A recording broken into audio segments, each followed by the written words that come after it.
listening to In Between the Lines podcast with Shamar and Jay. Nothing is out of bounds. What? Yo, it's the In Between the Lines podcast. I'm Shamar. That's Jay. You are the Pod Squad. Welcome back. Welcome to another episode. And make sure you like and subscribe. You're already here.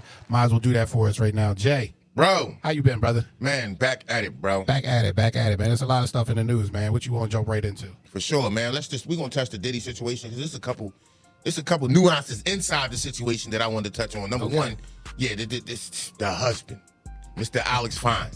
Cassie husband. Yeah, I don't like his name, Alex Fine. Let's pause that. No, for real. Only you would pick up on that. I mean, yeah, it's just, it's the name. But and just listening to a lot of the testimony, and let me be clear, man, I'm not consistently watching it, but I gotta say, every time I do invest a little time in it, I'm still trying to find out where this man is guilty of anything other than he got little situations with some racketeering. But some of them incidents sound questionable. You know what I'm saying? It's just, bro, I don't know if the prosecution can be able to pull this off because it sounds like an overblown situation of domestic violence. Yeah, and then you were straight on. It's just really an issue of domestic violence to the 10th power and celebrity power at that. Too much power. Yeah.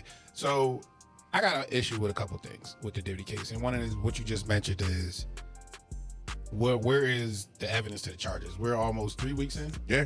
3 weeks in, and we're just continuously hearing about him beating on Cassie and having her do freaky stuff. And half the stuff she is blatant evidence that she set it up and everything. And for her to say, for the prosecution to say anything else, that is basically hearsay. She told me in confidence, did she? And on top of that, all these people that's testifying now, like, why you ain't say nothing then?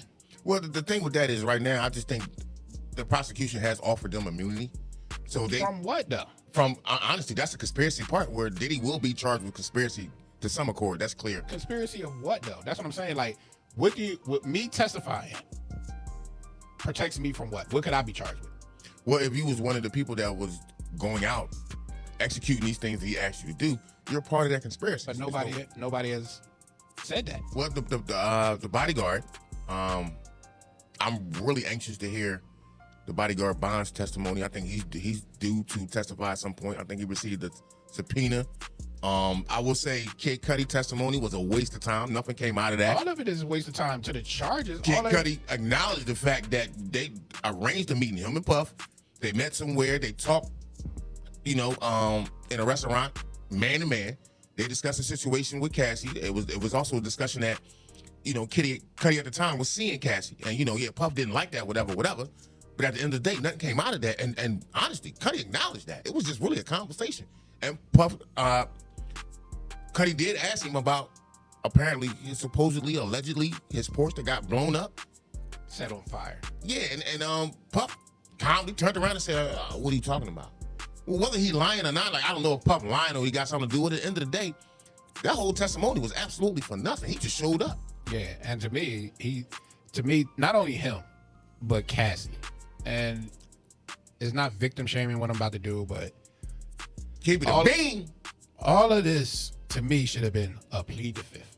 Because it actually does nothing. Cassie would have been better off just pleading the fifth and not mentioning any of this stuff. Because number one, you're pregnant. Number one, you're married. So all this information that you're putting out here, you already got paid twice from the Diddy and from the hotel. Correct. You got $30 million out of the deal. Correct. They're not charging him with beating you up. No. With domestic violence. No. All they're trying to do is catch him in freaky stuff. All this for 3 weeks has been talking about your freakiness. Like, honestly, it's a blight on your situation. Like, it's a shame. It's shame on you for your husband. It's going to be shame on you for your kids.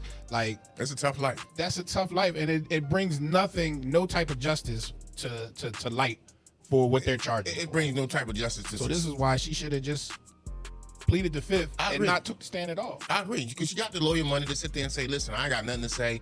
Send your lawyers in there to say that you're going to plead the fifth. But in my opinion, with the whole Cassie situation, and I don't want to dive too deep into her because at the end of the day, I'm like this. You got to let a hoe be a hoe. And I'm saying that, I'm not even saying that respectfully. I'm saying like that's what that is. Because if you was tormented in mental anguish, supposedly, kidnapped under your own will, this, that, and the third for 11 consecutive years, I'm not buying none of that.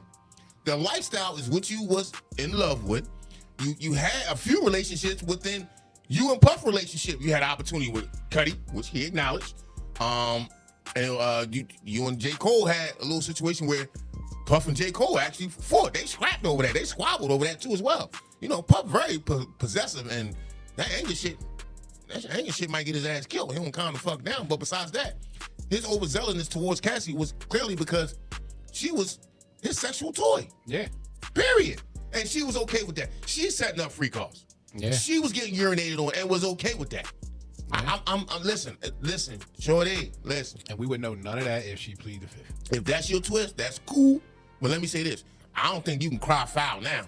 You like the lifestyle. And honestly, hey, you out. Yeah, you could cry foul. I just don't think it means anything now. Yeah, you crying wolf. Everybody buying that. And when people try to suggest like, oh, you've never been in that situation and you know you scared to come out. Cassie been on the red carpet any of those times. She could have blew it up any of those times on the red carpet. With a big ass smile on her face on the red carpet. Think you couldn't get away when they taking them pictures and putting the mic in front of you. I am being held against my will by this man right here. Yes. Easy as that. Just get on that motherfucker, start screaming, help, help, help. Whatever you gotta do. She's not locked away in no basement. She's not any of that stuff. If she truly wanted to get away, the next time, even after that hotel incident, the next time she seen daylight, she should have got the fuck out of there. She should have got out. The next time you seen daylight, the next red carpet you was at, whatever event you was at, hey man, this guy has been treating me wrong and I need to get away. Yeah. Right in front of the camera. It'd have been over. I can't have a lot of sympathy, man. And just to give an update on her situation, congratulations, Cassie, on your baby. She just had baby number 3. This was a couple days ago, ironically. Congratulations on that, Cassie. But I want to switch gears a little bit. I want to talk about her husband, Mr. Alex Fine. Pause. Let me say this, bro. I'm a man, a prideful man. I'm waking up as a man every day. God damn it, I'm going to bed as a man every day.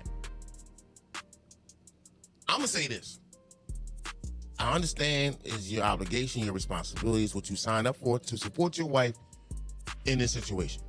But let's be clear, your wife signed up for this situation when she accepted the subpoena. But my brother, I don't know how you sit there, listen, and endure all that information without feeling some type of way and having the self-respect that you have for yourself come into question. I don't know how you move forward in marriage with this woman. I just don't know how you do it. And I'm saying that because I know she might have told you what went on in that relationship, but I can almost say it 100%. The details that's coming out now, I don't think she shared them like the way they're coming out and being displayed to the American people right now. I don't believe that either. I can't even imagine Cassie saying to her husband, Mr. Alex Fine, yeah, baby, I like getting peed on. Pause. A lot. Pause. And I like getting knocked down by this stripper boy named The Punisher. I mean, damn. Hey, bro, hold the fuck up. How do you move on with this woman? And I know you probably love her dearly. Like, bro, you listen, you know, your marriage is sacred. I get all that, bro. I know. I've been married. But at the end of the day, too, bro, I don't know how you can live like that. Knowing that much, dumb details, not look across the table, look at your woman that you love and say, baby, listen, I love you, but I can't move on and I can't erase that shit in my mind. It's too hard.